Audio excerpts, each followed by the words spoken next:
पुन्हल पीर पगारे जी दरबार सदा आबाद हुजे। हिन जान बजल वन वारे जी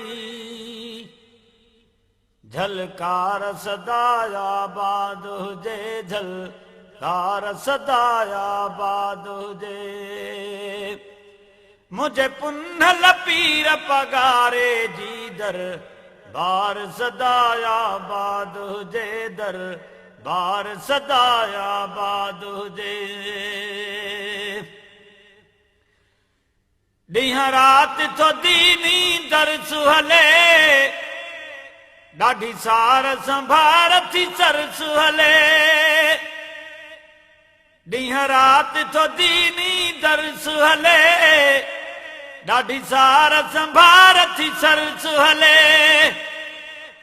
ही काल रसूल ऐं काल अल्लाह गुफ़्तार सदा आबाद हुजे। गुफ़्तार सदा आबाद हुजे। हिन जान बजल वन वारे जी झलकार सदा आबाद हुजे। झलकार सदा आबाद हुजे।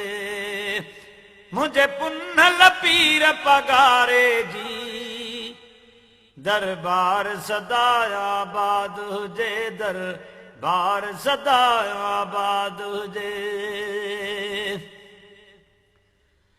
ही छट धणी आ पगारो जंहिंजो थरन बरन में आ नारो। हिन भेद पगारे नारे जी गूंजार सदा आबाद हुजे। गूंजार सदा आबाद हुजे। मुझे पुन्हल पीर पगारे जी दरबार सदा आबाद हुजे। दरबार सदा आबाद हुजे। हिन जान बजल वन वारे जी झलकार सदा आबाद हुजे। झलकार सदा आबाद हुजे। कया दीद हज़ारे दीवाना थिया घोर हज़ारे परवाना। कया दीद हज़ारे दीवाना थिया घोर हज़ारे परवाना। हिन ॾींहं क़यामत ताईं हर दिलड़ी अख़्तियार सदा आबाद हुजे। अख़्तियार सदा आबाद हुजे। ॾींहं क़यामत ताईं हर दिल ते अख़्तियार सदा आबाद हुजे। अख़्तियार सदा आबाद हुजे।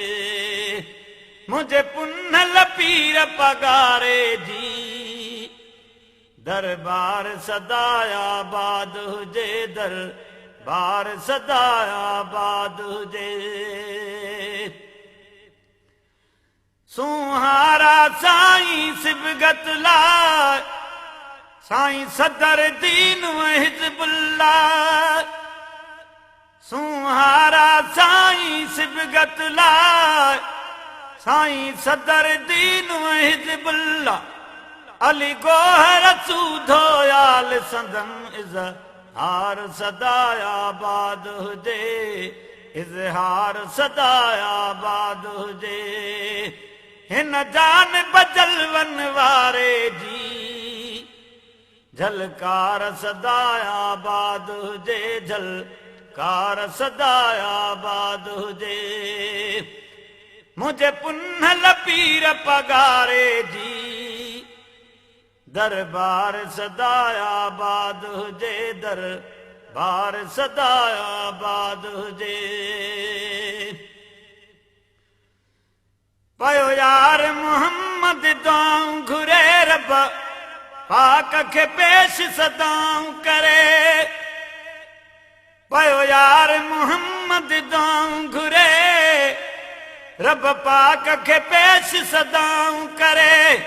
हिन दिल जो सुरूर ऐं मन जी विंदुर मन ठार सदा आबाद हुजे मन ठार सदा आबाद हुजे मुझे पुन्नल पीर पगारे जी दरबार सदा आबाद हुजे दरबार सदा आबाद हुजे हिन जान बजल वन वारे जी झलकार सदा आबाद हुजे झलकार सदा आबाद हुजे।